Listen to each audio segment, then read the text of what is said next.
What does a Norse god worshipping Viking have to do with your having great relationships? There's a final scene in the show called Vikings, which I absolutely love and adore. And this character goes over some amazing lines, which I'll show you, and it'll help you have great relationships, and you'll find it much more interesting than you imagine. And if you haven't seen the show Vikings, it's effectively eight or nine seasons of amazing story, amazing show based on around the 800s BC to 900 BC. A storyline about these Vikings from the Ragnar Lothbrok area, loosely based on historical data. But it ended, I watched the finale yesterday. It just got released last season. The final episode was released, and it was amazing. It was just a bittersweet, amazing show. I absolutely love the show, one of the best shows I've ever watched. And I encourage you to watch it. And if you haven't seen the show yet, do not watch this video. I'm going to spoil a scene here. And I would go as far to say that even if you don't plan on watching the show, don't watch this, because if you do find yourself to watch a show, I really don't like people spoiling shows. So I'm going to have a big spoiler here, so don't watch it if you haven't seen the finale already. So in the last scene, I'm beginning here, so cut off the video now if you haven't seen it yet.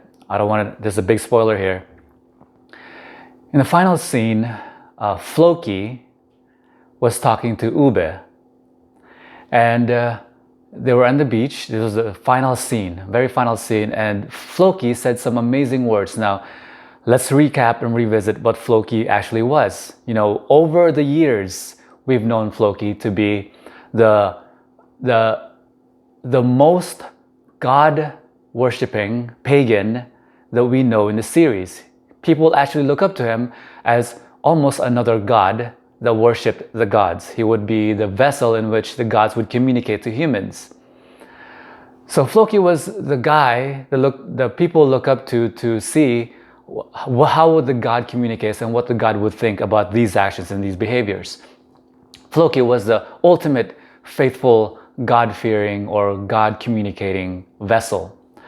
And at the very end, this wasn't so, and he really imparted some incredible wisdom, what does this have to do with your having great relationships? Well, follow this advice. It's really interesting and has to do with a lot about the history also of philosophy. So he said to Ube said to him while they were sitting at the very final scene of the show, Ube said to him, "Do you think the gods are here?" He was referring to their being in this newfound land called Greenland or something like that, or North Canada or somewhere. And it's an amazing place, and Ube found what he was looking for, Ube and Thorvi, and they found Floki there, and Ube asked him, do you think the gods are here? Because it's a foreign land, it's not in the Norwegian areas. And then Floki said, "Don't mix me up with that." This is not exactly what he said, but effectively this is what he said. "Don't start with that. Don't mix me up with the gods. All I know is that I have leaves over me, and the trees over the leaves protect me from the sun. And I have people around me, and I have wood. I can build wood. I can build something from the woods. That's all I know."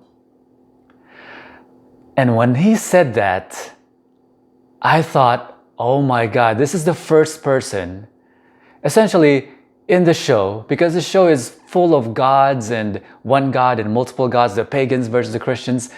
And it's the very first time in the show that someone was objective. And from no less the person who was the most God-fearing individual, the pagan gods. He was the first person to become objective. What is objective? And how does this apply to your relationships? And how can you better your relationships from this idea? He was the first person that came into the realization of metaphysics, the science of metaphysics. He was the first person to consider the scientific method. You've heard of the scientific method before, you've heard of scientists, but what is it actually? Most people don't know what the scientific method is. Most people are scientistic rather than scientific.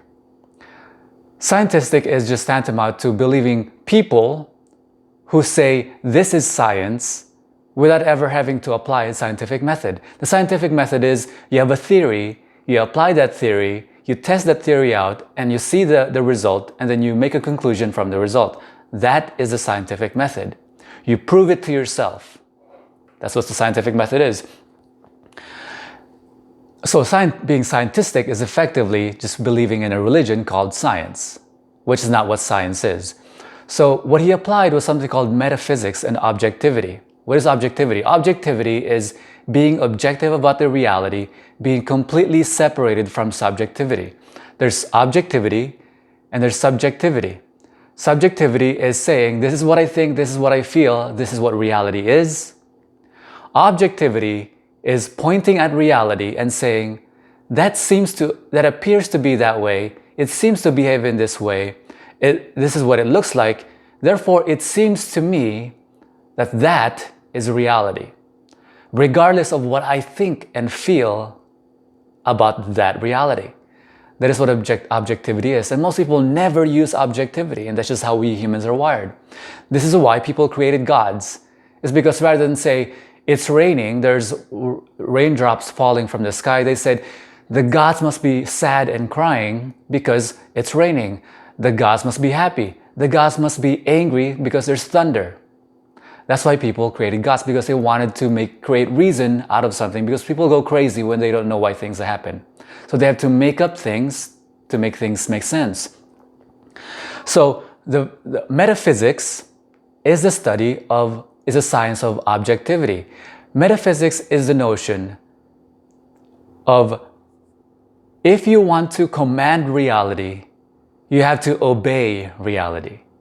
If you want to make things happen for you in the outside world, you have to understand you have to understand how things work, meaning obey reality, objectivity. You have to understand how things work for you to be able to command it. If you don't understand how things work, you can't command it. You can't control it. Do you want to control your relationships? Do you want to control your reality? Do you want to control your environment? The first step for you to be able to do so is to understand how it works. If you want to understand relationships, you want to understand how relationships work. I want to give you an example of that. So in history, there is a philosopher named, I wrote it down. There was the philosopher Socrates, who had a student named Plato, and Plato had a student named Aristotle.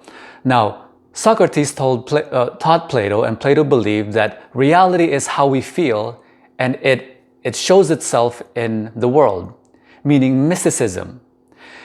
Aristotle challenged that Plato's student, and he said that, hey, reality is outside of us, not what we think reality is.